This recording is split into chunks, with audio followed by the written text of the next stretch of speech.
지난번에 우리는 1절부터 7절까지 바울이 빌레몬에게 보냈던 편지의 앞부분을 살펴보았습니다. 벌써 한 달 전 일이어서 잘 기억이 나시지 않겠지만 그 안에 어떤 내용이 있었는지 다시 볼 수가 없어가지고요. 오늘은 그냥 본론 8절을 바로 넘어가려고 합니다. 근데 그 앞에 있었던 내용 중에 하나는 무엇이냐면 이 빌레몬이란 사람이 주변 사람들에게 사랑이 참 많은 사람이다 라고 소문이 날 정도였다는 이야기가 들어 있습니다. 그래서 오늘 8절은 이러므로 라는 그 단어로 시작을 하고 있죠. 즉 빌레몬 내가 주 예수와 모든 성도에 대해서 사랑이 많다고 소문이 날 정도이니까, 그러니까 내가 당연하게 해야 된다라고 이 일을 명령할 수 있지만 도리어 사랑으로서 간구한다 라고 기록합니다. 자, 보통 우리가 바울을 떠올리면 우리는 이 바울을 무서운 사람, 논리적이고 딱딱한 사람, 이렇게 실천을 명하는 아주 엄격한 사람이라고 여기기가 쉬운데, 오늘 이 편지는 그것과는 조금 다른 분위기를 우리에게 보여줍니다. 생각해보면 오히려 엄히 명령하는 것은 우리 쪽의 모습이 더 많지 않나 싶기도 해요. 예배 때는 이렇게 해야 된다, 기도는 이렇게 하는 게 맞다, 헌금은 이래야 하고 교회는 저래야 한다, 그래서 이거는 틀렸다거나 그렇게 하면 안 된다거나, 우린 사실 여러 가지 말로 다른 사람들을 강제하는 때가 있습니다. 이렇게 말씀을 드리면 다들 이제 떠오르시는 사람들이 있으실 거잖아요. 자주 그렇게 하시는 분 있을 수 있는데, 그때 우리는 나는 잘 안 그렇다고 생각하거든요. 그런데 생각해 보시면 우리도 내가 알지 못하는 사이에 그런 이야기들 할 때가 참 많이 있습니다. 근데 이제 내 입장에서는 너무나 당연한 이야기여서 우리 기억에 잘 안 남게 되는 것이죠. 근데 막상 우리가 그렇게 이야기한 내용을 살펴보자면 이 복음의 정신에서 좀 멀리 있는 경우들이 있습니다. 예전에 제가 사역을 하던 청년부에서 그 찬양팀 리더가 팀원들을 혼낸 적이 있다는 이야기를 제가 전해서 들은 적이 있습니다. 그 이야기를 들으면서 속으로 저도 생각을 했죠. 찬양팀 리더니까 뭘 잘못했으면 팀원들을 충분히 혼낼 수도 있지 않나. 그런데 이야기를 들어보니까 무엇 때문에 그랬냐면, 앞에 서는데 이 싱어들이 보면대 간격을 맞추지 않은 걸 가지고 혼냈다고 하는 거예요. 근데 생각해보니까 저도 옛날에 교회에서 찬양팀을 할 때 그런 걸로 리더한테 혼난 적이 있었던 것 같거든요. 그러니까 그때는 그래서 이런 걸 다 지켜야 된다라고 생각했는데, 사실 지금 와서 생각해보면 이런 건 복음의 정신과는 크게 그렇게 상관이 없는 내용들이죠. 간격을 맞춰서 서면 보기에 좋다라고 하실 수는 있지만, 그거는 이제 우리가 보기에 좋은 거지, 하나님께서 너 보면대 간격이 틀렸으니까 내가 이 예배를 받지 않겠다 이렇게 하시는 거는 아니잖아요. 그러니까 제가 보기에는 뭔가 그거를 지적하고 그래서 뭔가 사랑 없음을 드러내는 걸 하나님께서 더 기뻐하시지 않을 것 같은데, 이런 식으로 우리는 우리가 보기에 좋은 모양을 갖추느라 상대방의 마음을 놓칠 때가 있는 것이죠. 자, 여기에 비하면 바울의 표현은 너무나 다릅니다.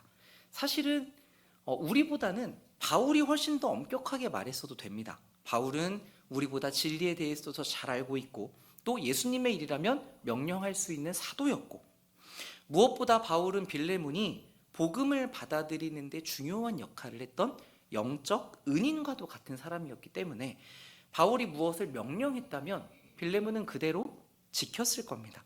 그런데 바울은 그렇게 말하지 않는다고 이야기하죠. 빌레몬을 향해서 어떻게 표현합니까?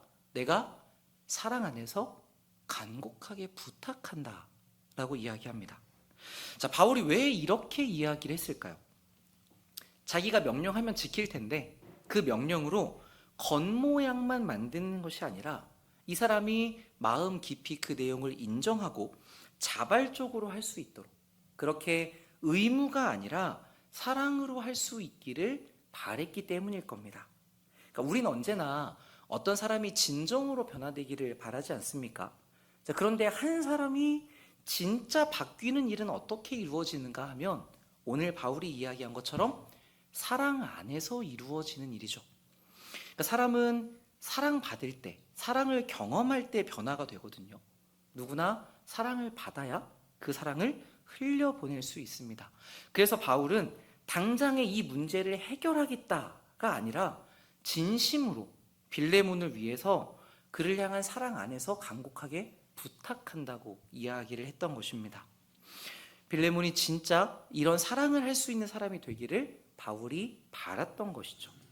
자, 이 부분에서 우리는 내가 무언가 명령할 힘을 가지고 있고 그럴 수 있는 상황에서 어떻게 하는 것이 더 나은 선택인지를 고민해 볼 수 있습니다. 당장 우리가 명령해서 눈앞에 보이는 문제만 해치우고 넘어갈 것인가, 아니면 이 사람을 바른 길을 선택하며 걸어갈 수 있는 사람으로 세워갈 것인가. 쉽게 간다고 한다면 우리는 편하겠지만 상대방에게는 유익이 없을 겁니다. 그러니까 속으로는 그렇게 하고 싶지 않은데 무언가 우리 명령을 따르느라 겉과 속이 달라질 위험이 오히려 더 커지겠죠. 그런데 내가 그 사람의 진실된 변화를 위해서 먼저 사랑의 마음으로 이 사람을 가르치고 설득하는 시간을 보낸다면 그 사람은 이런 사랑을 받고 고민하고 사랑하는 사람으로 자라갈 수 있을 겁니다. 자, 그럼 여러분, 이런 과정을 거치는데 필요한 게 무엇일까요? 가장 먼저는 우리의 오래 참음이 필요하겠죠. 사람이 잘 안 변하니까 우리가 오래 참아줘야 되지 않습니까? 우리가 잘 아는 고린도전서 13장에서 바울은 사랑은 오래 참는다고 이야기했습니다.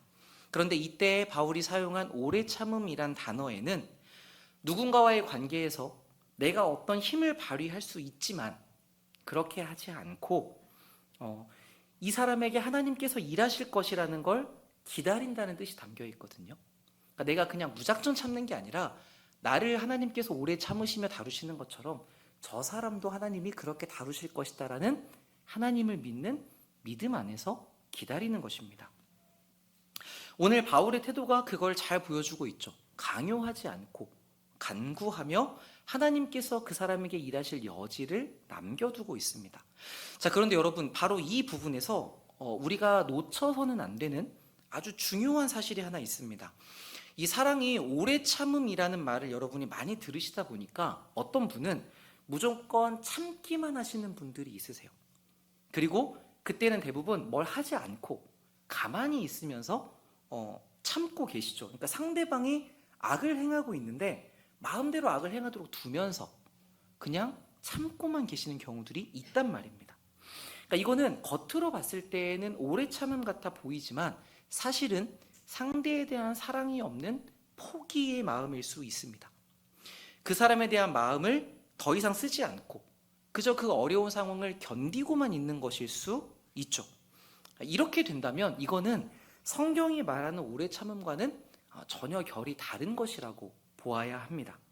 왜냐하면 저 사람이 계속 악을 행하고 있는데 그렇게 행하도록 그러면서 망가지도록 내버려 두는 것은 사랑이 아니기 때문이죠. 사랑은 진리와 함께 기뻐하고 나의 유익을 구하지 않으며 상대방의 유익을 구한다고 합니다.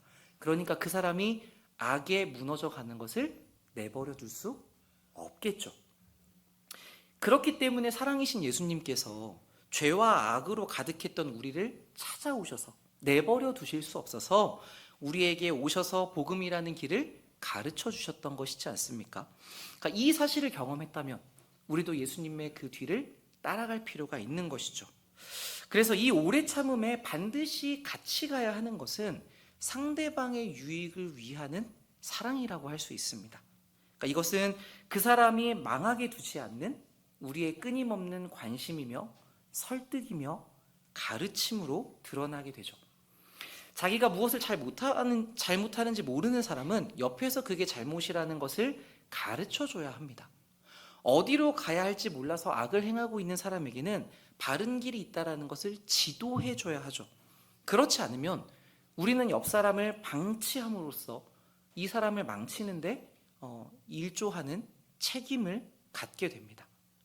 그러니까 이렇게 우리가 가르칠 때 단지 우리가 조심해야 되는 건 내가 맞다라는 교만이나 자랑이 아니라 정말 그 사람을 위한 겸손과 사랑으로 이 일을 해야 하는 것이죠.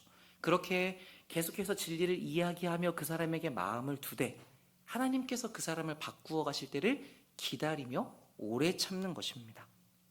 그러니까 우리가 사랑의 수고를 연습한다라고 할 때에는 그 사람에게 계속해서 이 말씀을 가르쳐 주는 것과 그 사람이 듣고 돌아올 때까지의 기다림을 같이 해가야 된다는 걸 알 수 있죠. 이 과정에서 스스로를 파괴적으로 두실 필요는 없습니다.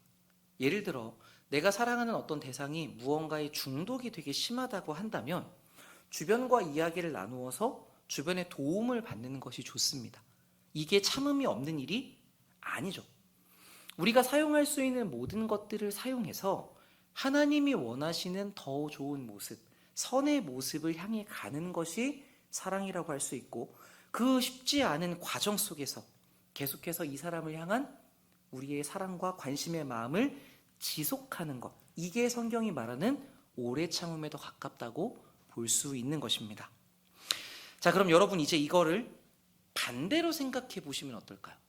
아까는 우리가 무언가를 명령할 수 있는 힘이 있었다면 이제는 그런 힘이 없을 때, 우리가 힘이 없는데 무언가 명령할 수 있는 사람이 우리에게 부탁을 하고 있다면 우리는 그 상황을 어떻게 해석해 볼 수 있습니까?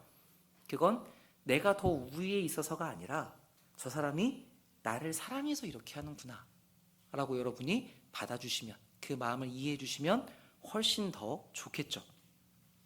강제로 어떤 결과를 만드는데 나를 써먹으려고 하는 게 아니라 내가 생각해보고 내가 스스로 선택하고 움직임으로써 우리의 실력과 인격이 자랄 수 있도록 그런 마음을 가지고 우리에게 이야기하는 것일 테니까요. 생각해보면 가장 먼저는 하나님께서 우리에게 그렇게 대하십니다. 하나님이 우리에게 공포로, 강압으로 안 하면 죽는다 이렇게 얘기하시면 우리는 정말 잘 지킬 텐데, 그런데 그 마음에는 하나님을 향한 사랑이 없을 수도 있잖아요.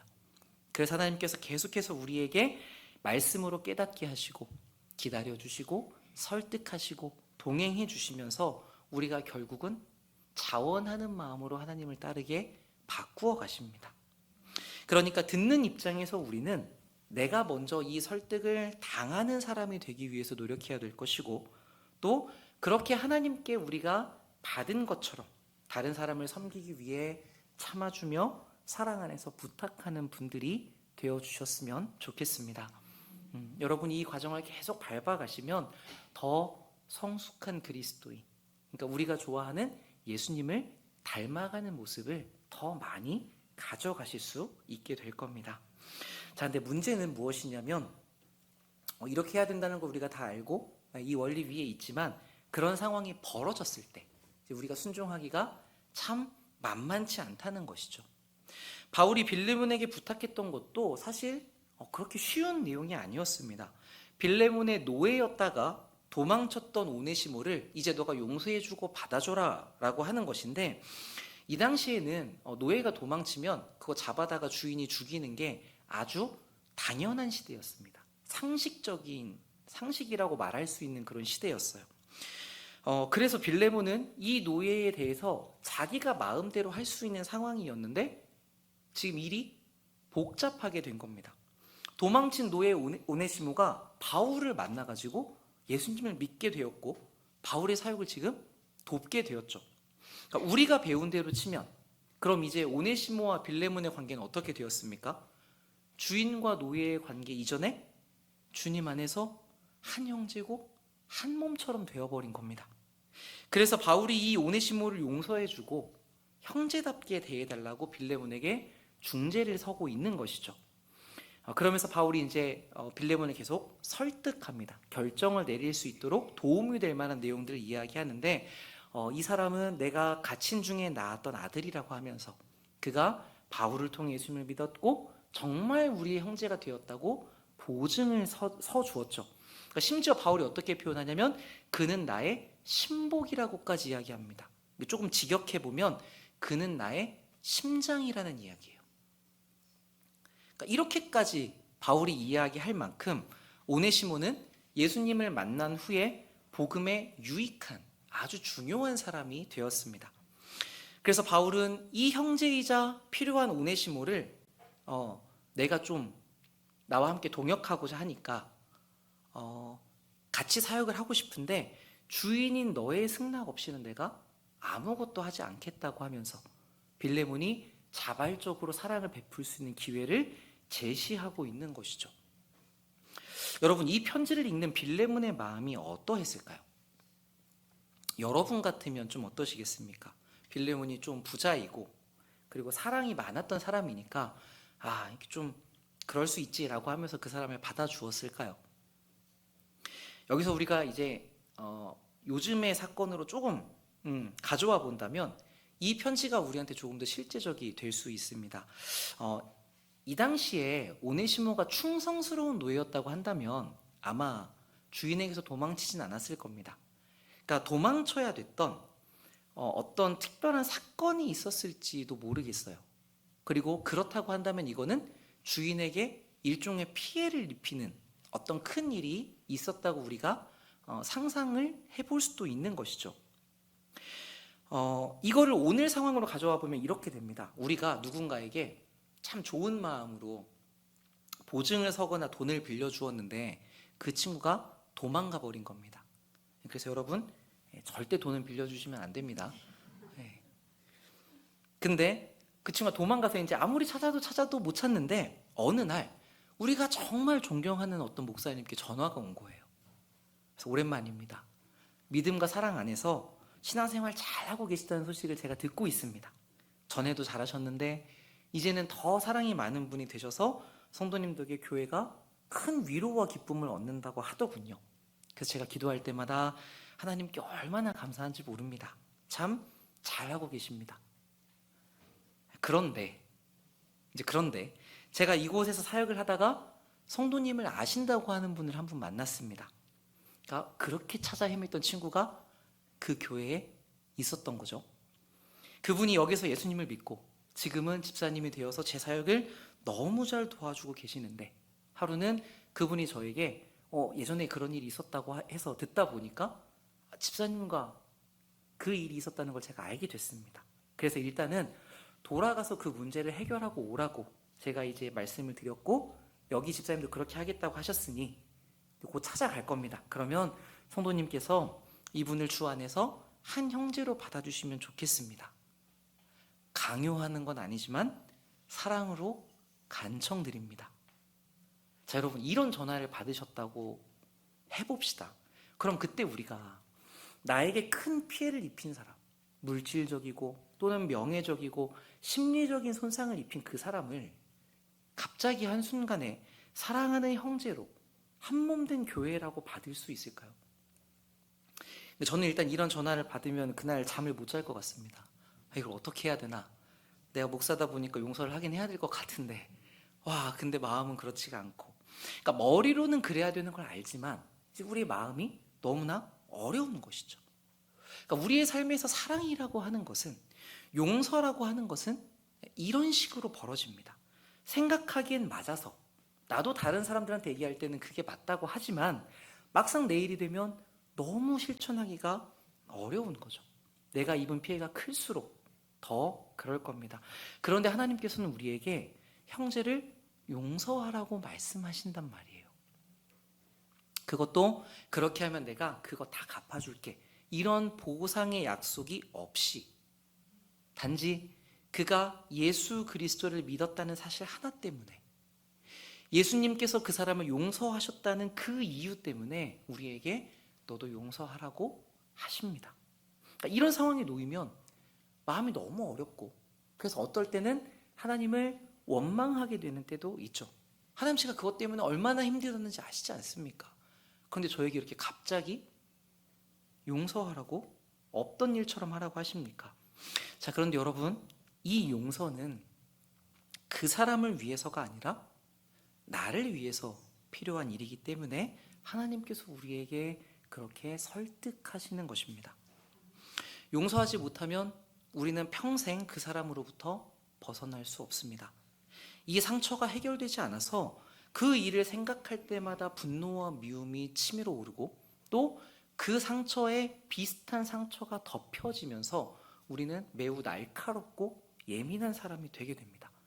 그래서 우리가 하나님 앞에서 용서하기 위한 결정을 내리지 않으면 우리의 마음은 결코 평안을 누릴 수가 없는 것이죠. 근데 보니까 이 내용도 다 알고 계시죠, 여러분? 우리가 내용들을 알고 있습니다. 그런데 참 어렵단 말이에요. 아프고 힘든 일이니까. 그런데 우리가 그게 싫어서 용서하지 않겠다라고 마음을 굳게 먹는다면 이것은 여러분이 마음의 상처에 스스로 계속해서 상처를 더 내는 것과 비슷합니다. 심해지고 깊어지고 그래서 나를 더 아프게 만들죠. 그러니까 하나님께서 용서하라는 방향을 우리에게 복된 길을 가르쳐 주시는 것입니다. 그래서 사실 이 용서의 시작은 명령으로 이루어집니다. 우리가 그걸 순순히 할 수 있는 사람들이 아니기 때문에 배워서 해야 되죠. 그래서 우리도 어릴 때부터 아이들에게 용서를 가르칩니다. 선생님이 사과해 라고 하면 미안해 라고 하고, 그럼 너도 괜찮아 라고 얘기해 라고 하면 또 괜찮아 라고 하고, 이걸 가르치죠. 그러니까 시작은 우리가 무언가 해야 되고 옳다는 방향을 따라서 시작이 되지만, 그런데 여러분, 완성은, 이 용서의 완성은 우리의 마음에 달려 있습니다. 억지로 아무리 해보려고 한다고 해도 그것은 마음으로 하는 용서에는 도달할 수 없기 때문입니다. 그래서 우리가 아무리 굳게 다짐하고 하려고 해도 이게 억지로 하려고 하는 경우는 잘 되지 않습니다. 그래서 여러분, 이런 때는 어떻게 하셔야 되냐면 솔직하게 하나님 앞에서 주님, 제가 이런 것 때문에 용서할 수가 없습니다라는 자기의 마음을 먼저 내어놓으셔야 합니다. 용서하기 어려운 나만의 이유가 있을 거거든요. 무엇이 어렵고 무엇이 힘들었는지. 그러니까 그 마음을 우리가 내어드리지 못해서 내가 붙잡고 있어서 용서가 되지 않는 겁니다. 그러니까 이런 경우는 아무리 많은 보상을 준다고 하더라도 우리 마음이 시원해지지 않아요. 그런데 그럴 수는 있습니다. 우린 누구나 다 놓고 싶지 않은 고집들이 있어요. 그래서 용서해야 되는 걸 알지만 여러분이 바로 거기로 가시면 할 수 없는 나의 마음 때문에 더 스트레스를 받고 더 많은 갈등을 겪게 됩니다. 그래서 그땐 여러분 그냥 내 마음을 정직하게 보시고 그 상황을 일단 받아들이시면 좋습니다. 내가 지금 이런 것 때문에 용서하고 싶지 않구나. 자기의 속마음을 일단 인정해 주시는 게 1단계입니다. 근데 이게 되면 그 다음으로 이제 여러분이 내가 이걸 쥐고 놓지 못하는 거, 하나님 저 절대 용서 못하겠습니다라고 붙잡고 있는 것은 하나님을 신뢰하지 못하는 일이라는 걸 고민해 보시면 좋습니다. 왜냐하면 복수하겠다는 이 마음은 이 심판을 하나님께 맡기지 않겠다는 이야기잖아요. 그러니까 하나님께서는 우리한테 뭐라고 약속하시냐면 너의 삶에 있었던 어려움도 악도 다 내가 합력해서 선으로 만들겠다라고 약속해 주시는데, 우리는 그 약속 앞에서도 이것만큼은 내어드리지 못하고 내가 심판자가 되어서 내 뜻대로 하겠다고 고집부리고 있는 걸 수 있으니까 이거는 하나님을 신뢰하지 못하는 우리의 마음이라고 할 수 있습니다. 물론 그렇다고 해서 이제 어떤 피해를 보던가 뭐 다 없었던 일로 하십시오, 이런 말씀을 드리는 건 아닙니다. 삶의 순간은 아주 복잡해서 우리가 많은 지혜가 필요합니다. 그런데 오늘 나누고 싶은 핵심은 무엇이냐면 어떤 과정에 있던 간에 여러분이 그걸 하시면서 우리의 마음이 복수로 가득 찬 마음이어서는 안 된다는 말씀입니다. 예수님은 그런 식으로 하신 적이 한 번도 없으시죠. 그러니까 잘 안 되고 어렵더라도 우리가 이 방향으로, 예수님이 가신 방향으로 가야 된다는 것을 먼저 알고 계시면 좋을 것 같습니다.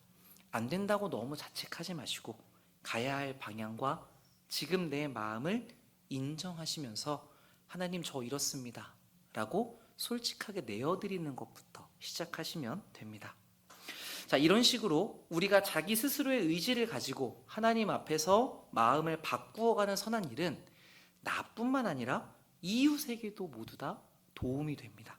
그러니까 이런 식으로 사랑이라는 것은 옆으로 확산되기 시작하는 것이죠. 오늘 본문도 보시면 이 사랑은 바울에게서부터 시작이 되었습니다. 바울이 명령할 수 있었지만 내가 너에게 사랑 안에서 간구한다. 그렇게 간청한 일이 빌레몬에게 전달이 되었습니다. 그래서 빌레몬은 이제 이 일을 억지로가 아니라 자발적으로, 그러니까 사랑할 수 있는 기회를 얻게 된 것이죠. 예전에는 성도를 사랑해서 참 칭찬받았던 사람이 이제는 어느 자리로 오게 됩니까? 성도들만이 아니라 자기에게 더 어려운 원수를 사랑하는 길까지도 이제 나아가게 되는 것이죠. 그거를 본인이 기도하며 하나님을 힘입어 선택할 수 있도록 이 사건이 주어집니다. 자, 그리고 여기서 빌레몬이 사랑으로 일했다고 한다면 그 사랑은 오네시모에게도 전해졌겠죠. 그리고 그에게뿐만 아니라 그가 속해 있는 교회 공동체, 나아가 주변 사회에도 이런 사랑이 더 전달되었을 겁니다. 그러니까 여러분, 이런 식의 일이 가능하다고 한다면 이런 사랑의 확산은 우리 안에서도 시작될 수 있을 겁니다. 바울에게서 시작되었다라는 그 일이 따지고 보면 나 한 사람으로부터 시작될 수 있는 거죠. 내 작은 어떤 배려, 작은 시도, 여러분이 그것을 사랑의 마음으로 하신다면 그렇게 시작된 일이 이웃에게, 공동체에게, 나아가 이 사회와 나라에게까지 전해질 수 있을 겁니다. 그러니까 우리는 이렇게 하나님의 사랑을 드러내는 사람들로 지금 오늘 이 자리에 부름받아 있는 것입니다. 그러니 여러분, 우리 각자가 그렇게 사랑을 펴낸다면 작고 작은 것이라도 이 공간이 얼마나 사랑으로 가득 채워지겠습니까? 그러니까 여러분, 오늘 저녁에 우리가 나눈 이 말씀에 대해서 한 번 더 깊이 생각해 보시고 조금이라도 내가 더 반응해 보고자 애쓰시는 그런 은혜의 순간들이 되셨으면 좋겠습니다. 아멘.